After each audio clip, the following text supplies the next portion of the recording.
Assalamualaikum warahmatullahi wabarakatuh. Anggaran pendapatan dan belanja negara tahun 2025 sudah disahkan pada tanggal 17 Oktober 2024. Lantas, seperti apa ketentuan dana desa 2025? Akankah jumlahnya meningkat, menurun, atau bahkan dihapuskan? Berikut ini ulasannya. Pada kesempatan kali ini kita akan membahas mengenai yang pertama, perbandingan jumlah dana desa 2024 dengan dana desa 2025, kedua, penggunaan dana desa 2024 dengan dana desa 2025, dan yang ketiga, isu strategis dana desa 2025. Perbandingan dana desa tahun 2024 dengan tahun 2025 dari segi jumlah dana desa, baik tahun 2024 maupun 2025 adalah sama, yaitu senilai 71 triliun rupiah dengan rincian 69 triliun dibagikan ke seluruh desa dihitung berdasarkan formula, kemudian 2 triliun rupiah sebagai tambahan dana desa bagi desa tertentu sesuai kinerjanya. Kemudian perbandingan dana desa tahun 2024 dengan 2025 dari sisi penggunaannya. Pada tahun 2024, dana desa digunakan untuk bantuan langsung tunai atau BLT maksimal 25%. Sedangkan pada tahun 2025, ketentuannya menurun, di mana dana desa digunakan untuk bantuan langsung tunai maksimal 15%. Perbandingan selanjutnya dari segi penggunaan di bidang ketahanan pangan, pada tahun 2024 ditentukan dana desa untuk program ketahanan pangan minimal 20%. Sedangkan pada tahun 2025 tidak disebutkan persentase minimal maupun maksimal.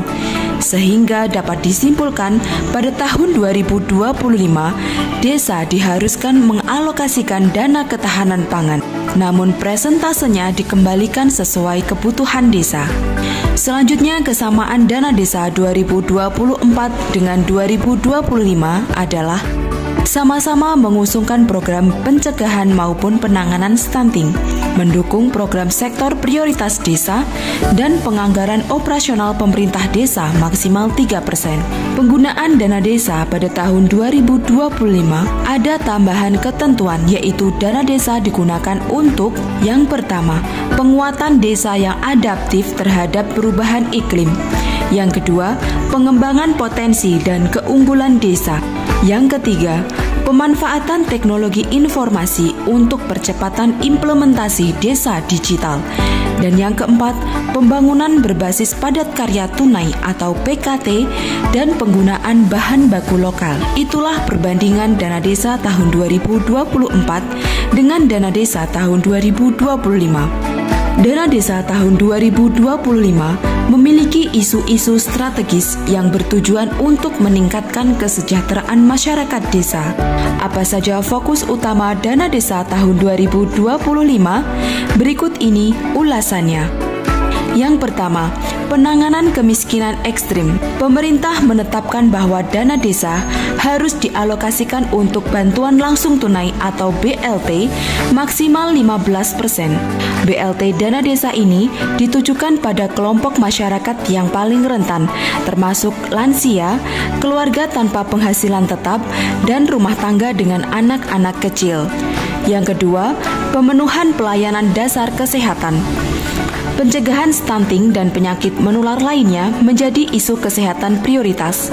Dana desa tahun 2025 digunakan untuk memperbaiki gizi anak balita dan ibu hamil yang menjadi prioritas dalam menurunkan angka stunting.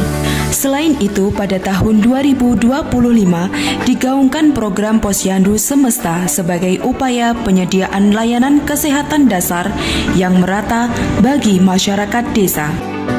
Yang ketiga, peningkatan akses pendidikan. Dana desa 2025 juga difokuskan untuk meningkatkan akses pendidikan, terutama pada tingkat prasekolah, yaitu taman kanak-kanak, kelompok bermain, dan lain-lain. Yang keempat, pembangunan infrastruktur dasar desa.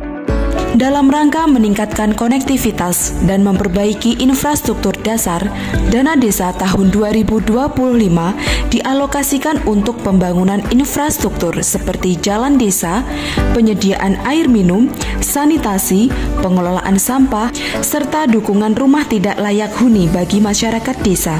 Pembangunan di desa dilaksanakan dengan basis padat karya tunai, dengan harapan tidak hanya meningkatkan infrastruktur desa, tetapi juga menciptakan lapangan kerja bagi masyarakat desa setempat. Yang kelima, penguatan ketahanan pangan nabati dan hewani. Sebagai bagian dari upaya mencapai swasembada pangan, dana desa akan diarahkan untuk program yang dapat meningkatkan produktivitas pertanian melalui pelatihan pertanian integrasi bagi masyarakat, pembangunan jalan usaha tani, drainase pada persawahan, dan lain-lain. Yang keenam, pelestarian lingkungan dan mitigasi bencana. Dana desa akan digunakan untuk mendukung program-program yang bertujuan untuk menjaga kelestarian lingkungan seperti reboisasi, pengelolaan sumber daya alam yang berkelanjutan, penanggulangan dampak perubahan iklim, dan penyuluhan mitigasi bencana. Yang ketujuh, pengembangan ekonomi desa melalui pembangunan sarana perdagangan seperti ruko desa dan pemberian bantuan permodalan kepada badan usaha milik desa atau BUMDes. Yang kedelapan, pemanfaatan teknologi informasi dalam pelayanan desa, bertujuan untuk meningkatkan pelayanan desa dan mempercepat akses informasi bagi masyarakat. Langkah ini sejalan dengan upaya membangun desa yang lebih mandiri dan inovatif. Yang kesembilan, preservasi budaya dan kearifan lokal desa. Dana desa juga akan dialokasikan untuk melestarikan budaya dan kearifan lokal masyarakat desa. Kegiatan ini meliputi upaya pelestarian seni, adat istiadat, dan tradisi yang menjadi identitas desa. Sesuai dengan kewenangannya, pemerintah desa juga akan menerima alokasi dana operasional. Penggunaan dana ini diharapkan dapat mendukung pelaksanaan tugas administratif dan pelayanan publik di desa, serta memastikan tata kelola yang baik, transparan, dan akuntabel.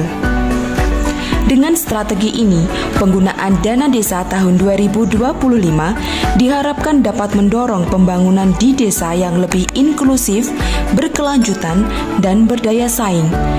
Desa sebagai ujung tombak pembangunan diharapkan mampu berkontribusi secara signifikan dalam mencapai visi Indonesia Emas 2045. Terima kasih.